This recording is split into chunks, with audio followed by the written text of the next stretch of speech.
Здравейте! В този урок ще разгледаме цикъла for each. До сега се запознахме с циклите for, while и do while, но тъй като for each основно се използва за обхождане на масиви, го оставих след като се запознаем с масивите, за да може да ви стане по-ясно. Вече видяхте как може да обходим даден масив, използвайки цикъла for. Това става последния начин. Пишем ключовата дума for, инициализираме брояча, т.е. дадена променлива с дадена стойност, нека да бъде 0. Задаваме условието кога цикъла ще се изпълнява. И в нашия случай, докато променливата i е по-малка от броя на записите в самия масив, и тук увеличаваме самия брояч, за да не изпаднем в безкрайен цикъл. И така може да вземем елементите от масива. Резултата от кода е ABCD. Тоест ние обходихме този масив и извадихме неговите стойности. Обхождането на масиви с цикъла for има две много големи ограничения. Първото от тях е, че това ще стане само ако масива има числови ключове, тъй като самият цикъл работи с числа. Ако тук има дадена буква, този елемент никога няма да се покаже, тъй като няма как просто да бъде извикан вътре в самия цикъл. Другото неудобство на обхождането на цикли с for е, че не трябва да има дупки. Тоест, ние имаме 0, 1, 2, 3.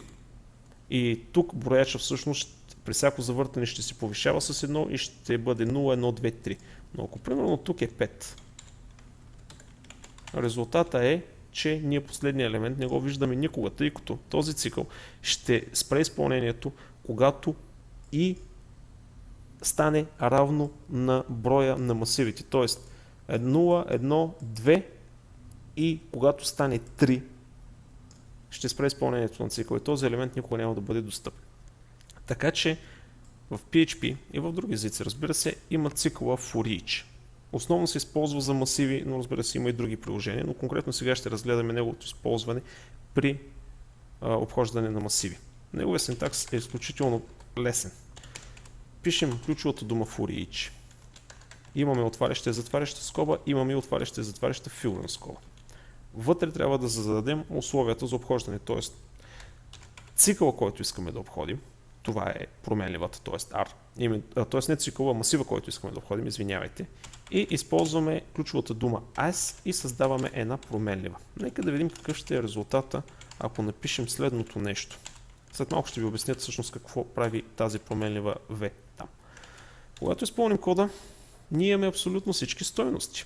Ние не сме задали никъде да брои броя на записите, кога да свърши, кога да започне, какви са ключовете, и най-голямото предимство е, че може да работи с смесени масиви, т.е.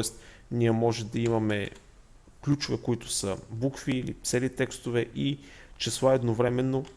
Ние винаги получаваме всички елементи на масива. Това става, защото for each първо е специално направен за обхождане на масиви. Какво всъщност се случва? Ние казваме, обхождай масива R и записвай стойността на всеки ключ в променливата V. И ние тук просто показваме променливата V в браузъра. Така че, когато започне кода, той без да се интересува какви ключове има тук, той ще вземе първия елемент. Ако в масива ни е сортиран, разбира се, ще се вземе първият елемент спрямо сортировката. Но в случая ще се взимат по начина, по който сме ги задали.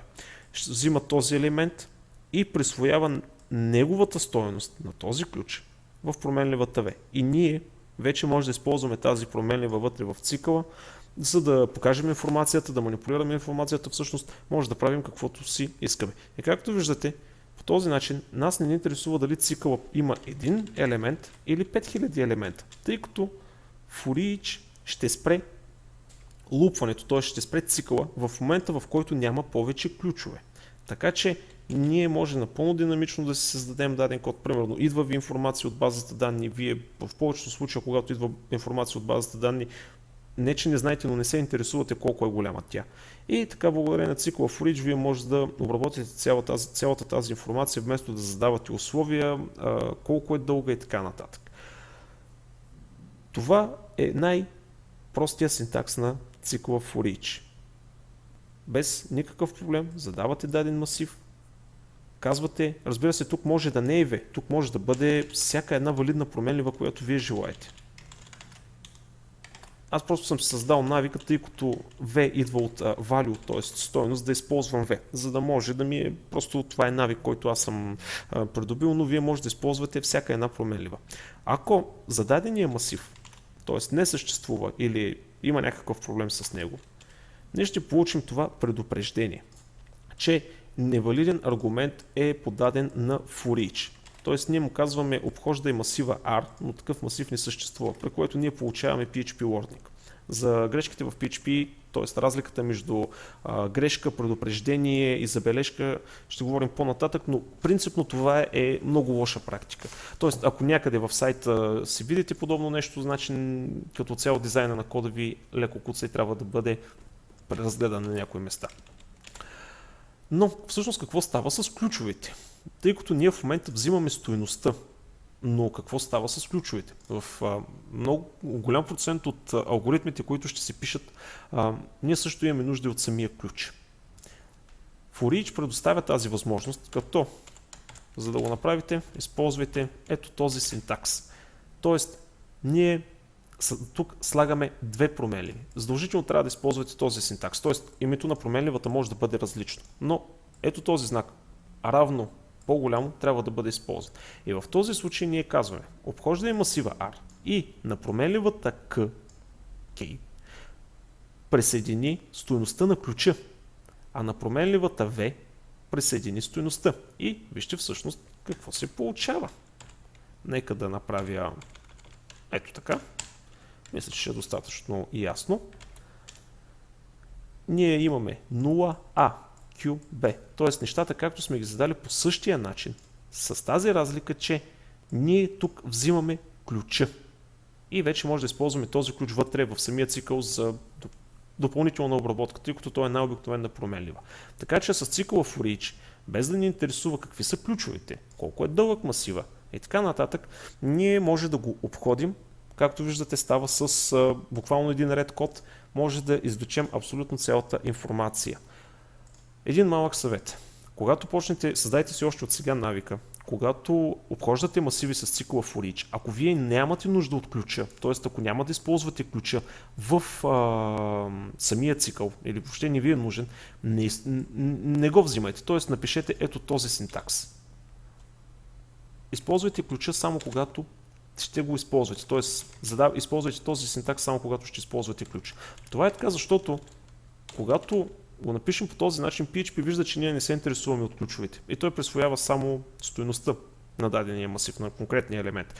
Това има значително, така, бързодействието си увеличава и то значително, особено при по-големи масиви, тъй като PHP ще се грижи за един елемент по-малко, той няма да се грижи за ключовете. Разбира се, той ще обходи всички. Гарантирано ни от всякъде, че целият масив ще бъде обходен, но просто тук говорим за заделяне на ресурси и необходимо процесорно време. Когато няма да използвате ключа, използвайте този синтакс. Когато вече ключа ви е нужен в даден момент, използвайте този синтакс. Ако искате да прекратите изпълнението на този масив по-рано, може да напишете следното нещо. Нека да направим код, който ще спре изпълнението на цикъла, ако ключа е равен на V. Затова се обръщаме към ключа, слагаме двата знака равно, което значи дали е равно, т.е. ако един знак равно означава присвояване, ако е два знака равно означава проверяване.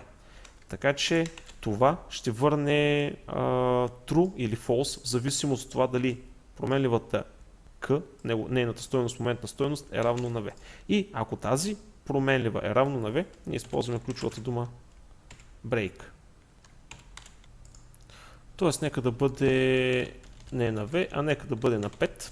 Тоест, ако ключа е равен на 5, break, т.е. при изпълнението. И резултата е, ние имаме елемента 0QW, т.е. 0QW, но този ред, когато ключа е 5, не се изпълнява никога. Тъй като ключовата дума break означава прекъсни изпълнението на самия цикъл. Няма значение колко елемента остават след този момент.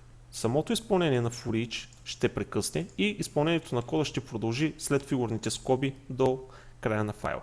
Така че с break може да прекъсвате изпълнението на този цикъл и разбира се и на всички останали, т.е. на for, while, do while може да използвате също ключовата дума break.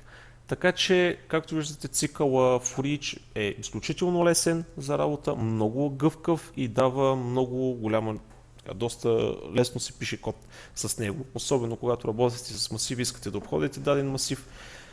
Използвате цикъла for each. Първият елемент е името на масива, който искате да обхождате. Използвате ключовата дума S, това е задължително, това е част от синтакса. И ако искате да използвате ключа и стойността, използвате този синтакс. Ако искате да използвате само стойността, използвате този синтакс. И в цикъла са ви налични и ключа и стойността, за да работите с тях, да ги манипулирате и всъщност по-нататък ще видите вече практическото приложение на подобен тип неща. Ако, примерно, нека този елемент, нека да е, примерно с ключ 6, е масив. Това е абсолютно валиден синтакс. Нека да бъде T, нека да бъде и M.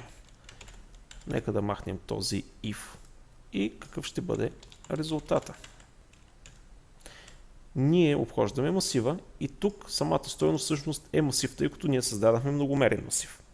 И ако искаме да обходим и вътрешния масив, има два начина да го направим. Един от тях е да проверим дали V е масив.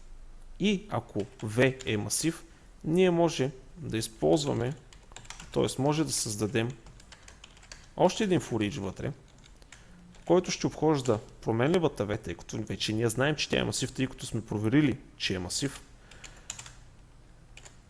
Използвам VV, тъй като ако използвам тук променливата V, ще стане конфликт на променливите. И тази стойност ще презаписва тази стойност и това може да доведе до грешка с кода. Така че създавам нова променлива и нека да напишем тук, нека да бъде, т.е. с ключа, да бъде също.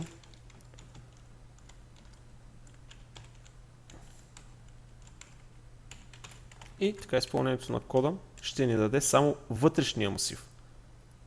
0T, 1M, тъй като ние всъщност показваме нещо в браузъра само когато даден елемент на този масив е масив. Ако иначе може да напишем else, т.е. ако не е масив, нека да го покажем по обикновения начин. И така вече имаме абсолютно целият масив обходен и изваден към браузъра. Има и друг вариант, по който може да направим това обхождане. Вместо да използваме цикъла for each вътре, ние може да направим така наречената рекурсия. Но за рекурсиите ще говорим малко по-нататък. Тоест, ние може да създадем функция, която обхожда даден масив. Ние задаваме на функцията този масив и в момента, в който срещне даден елемент от масива, който е масив, самата функция да извика сама себе си. Но това ще говорим малко по-нататък. Така че това е общо за функцията for each. Отново да ви кажа, изключително лесно виждате как работи. Поиграйте си с нея, отново поекспериментирайте, тъй като е един от основните елементи на езика и се използва изключително често и просто свикнете да я използвате.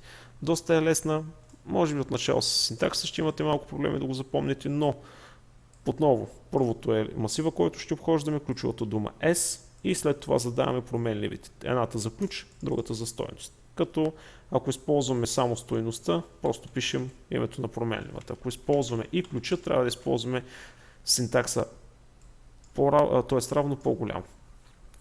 Това е всичко. Очакваме в следващия урок.